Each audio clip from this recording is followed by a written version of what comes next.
நிறைவேறும். ஆனால் ஒன்று, ஹிமவானுடைய மூத்த புத்திரியான கங்கை கீழே இறங்கினால் அந்த வேகத்தை இந்த பூமி தாங்காதே.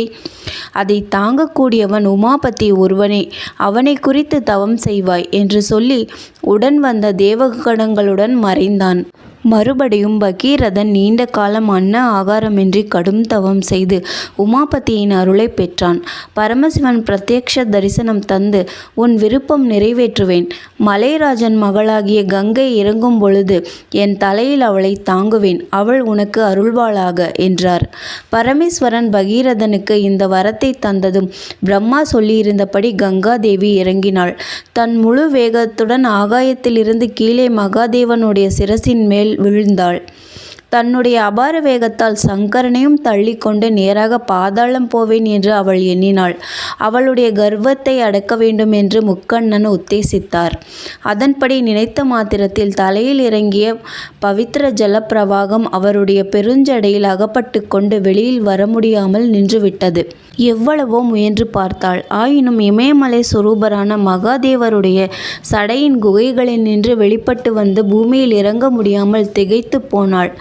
கங்கைக்காக தவமிருந்து சித்தி அடைந்த பகீரதன், ஐயோ இப்படியாயிற்றே, ஜலப்பிரவாகமெல்லாம் எங்கே போயிற்றே என்று நினைத்து மறுபடியும் மகாதேவனை நோக்கி தவம் செய்தான். மகாதேவன் அவனுக்கு இறங்கி பிந்து சரஸில் கங்கையை மெதுவாக விட்டார். அங்கிருந்து 7 சிறு ஆறுகளாக மிக அடக்கத்துடன் கங்காதேவி வெளிப்பட்டாள்.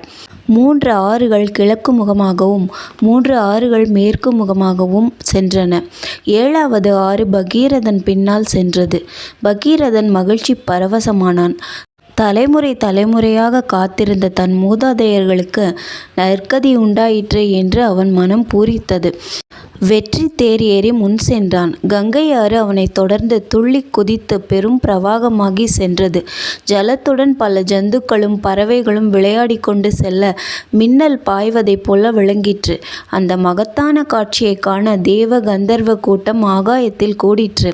நதியின் கதியும் சில இடங்களில் மெதுவாகவும் சில இடங்களில் மகா வேகமாகவும் சில இடங்களில் மேலிருந்து கீழாக குதித்தும் சில இடங்களில் கீழிருந்து மேலே குதித்தெழுந்தும் கங்காதேவி மனத்தை கவரும் கதிகளுடன் பகீரதன் தேரை பின்பற்றி நர்த்தனம் செய்து கொண்டு சென்றாள்.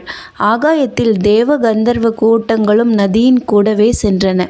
இப்படி சென்ற புண்ணிய நதியானது வழியில் ஒரு இடத்தில் ஜஹ்னு ரிஷியினுடைய யாகவேதியை கலைத்து சேதம் செய்தது. ஒதுங்கி போகாமல் இப்படி செய்தாளே என்று ரிஷியானவர் நதியை அப்படியே கையில் எடுத்து உறிஞ்சி ஆசமனம் செய்துவிட்டார். கங்கை முற்றிலும் மறைந்து ஒளிந்து போயிற்று.